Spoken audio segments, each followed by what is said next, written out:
Assalamualaikum warahmatullahi wabarakatuh. Kami dari kelompok 7, kelas manajemen pemasaran internasional D dengan dosen pengampu Ibu Lina Aryani SEMM akan mempresentasikan materi Global Marketing Channel and Physical Distribution. Kelompok kami terdiri dari saya Febria Divanda dengan NIM akhir 159, Aulia Ananda dengan NIM akhir 161, Fadara Rizkia dengan NIM akhir 180, Sherina Dwi Kamila dengan NIM akhir 184, dan Dila Herdiani dengan NIM akhir 186. Boleh di next. Berikut topik bahasan yang akan kami bawakan. Yang pertama ada pendahuluan, distribution channels, establishing channels, global retailing, physical distribution, dan juga studi kasus.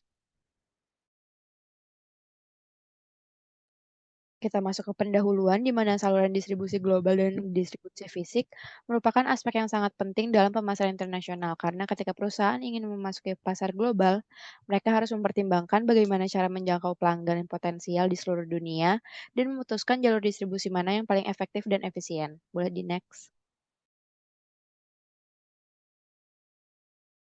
Selanjutnya, kita masuk ke bagian distribusi channels, di mana kegiatan distribusi dapat diartikan sebagai kegiatan pemasaran yang dilakukan untuk memperlancar dan mempermudah penyampaian barang dan jasa dari produsen ke konsumen.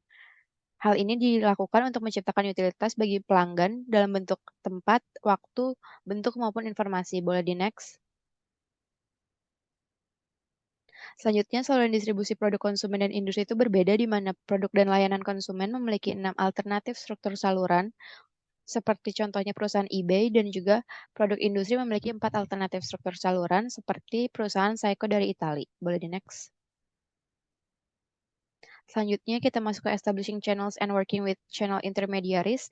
Terdapat 7 panduan untuk mencegah timbulnya masalah dari David Arnold. Yang pertama, memilih distributor yang mampu mengembangkan pasar daripada hanya memiliki sedikit kontak dan memperlakukan mereka sebagai mitra jangka panjang. Kemudian mendukung masuknya pasar dengan memberikan uang manajerial, ide-ide pemasaran yang telah terbukti, dan juga mempertahankan kendali atas strategi pemasaran. Lalu lakukan juga untuk memastikan distributor memberikan data kinerja, pasar, dan keuangan yang terperinci dan membangun hubungan di antara distributor nasional sedini mungkin. Selanjutnya akan dilanjutkan oleh rekan saya. Baik, selanjutnya global retailing. Global retailing adalah retail global, aktivitas retail apapun yang melintasi batas negara, seringkali melibatkan penjualan produk atau layanan kepada konsumen akhir melalui toko fisik, e-commerce, atau kombinasi keduanya. Ada global retailing, yaitu model bisnis retail yang dapat mengalami adaptasi yang signifikan di luar negara asalnya seperti 7-Eleven. Nah, 7-Eleven ini menggunakan data e-pos mutakhir untuk melacak perilaku pelanggan dan memastikan bahwa produk yang mudah rusak dan barang dagangan lainnya dikirim tepat waktu selama periode lalu lintas tinggi.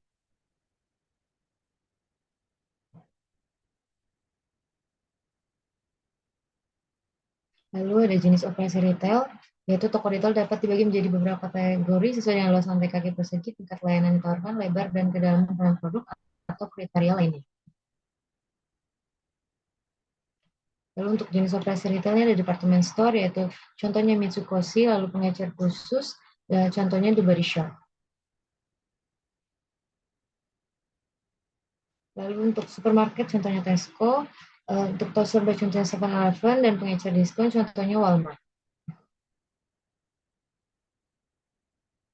Untuk penjual diskon keras, contohnya Aldi, lalu hypermarket contohnya Carrefour, dan supercenter contohnya Walmart atau Supercenter. Selanjutnya akan dilanjutkan oleh rekan saya. Untuk jenis operasi retail yang selanjutnya adalah superstore dengan contoh IKEA, kemudian pusat perbelanjaan contohnya Plaza Indonesia, dan toko outlet contohnya Woodbury Common. Next. Di sini ada strategi pasar retail global. Yang pertama ada pertumbuhan organik. Keberhasilan strategi ini bergantung pada ketersediaan sumber daya perusahaan untuk mempertahankan tingginya biaya investasi awal. Kemudian yang kedua ada waralaba. Kunci keberhasilan operasi waralaba adalah kemampuan mentransfer pengetahuan perusahaan ke pasar baru. Next. Yang ketiga ada akuisisi. Di sini strategi ini dapat memberi pembeli pertumbuhan yang cepat serta akses pemasok, distributor, dan pelanggan merek yang ada. Kemudian yang keempat, usaha patungan dan lisensi. Strategi ini biasanya digunakan oleh pengecer global untuk membatasi risiko mereka saat menargetkan pasar asing dan sebagainya asing. Boleh di next. Di sini ada physical distribution, supply chain, and logistic management. Rantai nilai adalah alat yang berguna untuk menilai kompetensi organisasi. Dan logistik ini adalah proses manajemen yang mengintegrasikan aktivitas semua perusahaan, baik hulu maupun hilir, untuk memastikan aliran barang yang efisien melalui rantai pasokan. Next.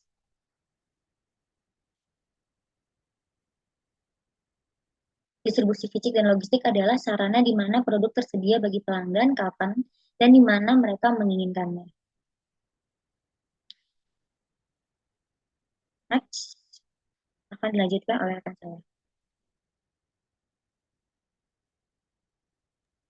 Baik, selanjutnya yaitu ada manajemen persediaan, yaitu memastikan perusahaan tidak kehabisan komponen manufaktur atau barang jadi yang dapat menimbulkan kerugian biaya dan resiko.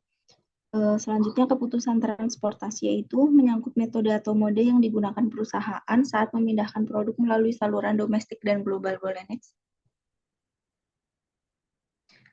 Selanjutnya di sini ada studi kasus pada PT Indofood. Jadi PT Indofood ini merupakan perusahaan fast moving consumer goods yang terkenal di Indonesia, sudah berdiri sejak tahun 1971. PT Indofood ini memiliki produk utama yaitu Indomie yang sudah tersedia di lebih dari 100 negara, sehingga Indomie ini disukai cita rasanya di dunia. Boleh next. Selanjutnya ada distribusi channel. Distribusi channel Indomie berdasarkan tahapan, yaitu dari produsen ke wholesaler, lalu ke retailer, dan ke konsumen. Boleh next. Selanjutnya distribusi Indomie berdasarkan hubungan. Jenis saluran distribusi Indomie ini secara tidak langsung, seperti yang sudah dijelaskan tadi, dari wholesaler, retailer, lalu ke konsumen, sehingga tidak ada hubungan secara langsung antara produsen ke konsumen. Boleh next.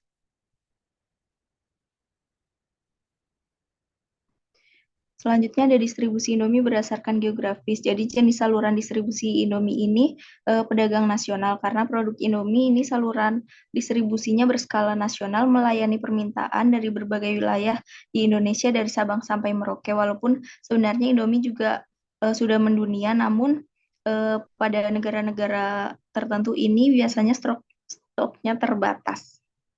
Boleh next. Selanjutnya ada establishing channel and working with channel intermediaries.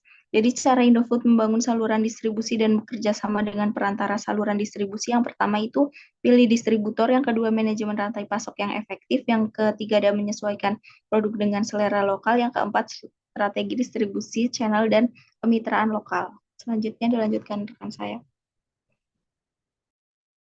Oke, selanjutnya ada global retailing, ada beberapa strategi yang diterapkan oleh PT Indofood.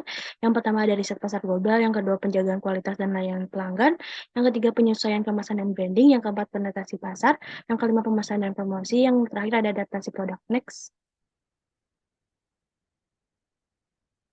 Oke, selanjutnya ada physical distribution, supply chain, dan logistik manajemen.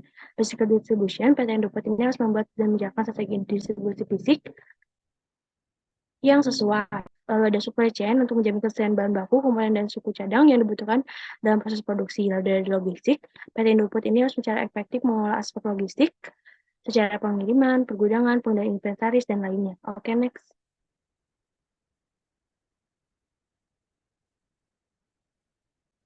Oke, selanjutnya ada kesimpulan.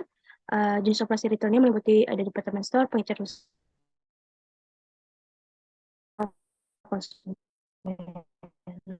Lalu ada rantai nilai, ada alat yang berguna untuk menilai kompetensi organisasi. Lalu ada logistik, ada manajemen yang mengintegrasikan aktivitas semua perusahaan, baik atau aktivitas yang agak jauh dari pelanggan, dekat distribusi penting, proses pesanan, pergudangan, manajemen persediaan, dan transportasi. Oke, next.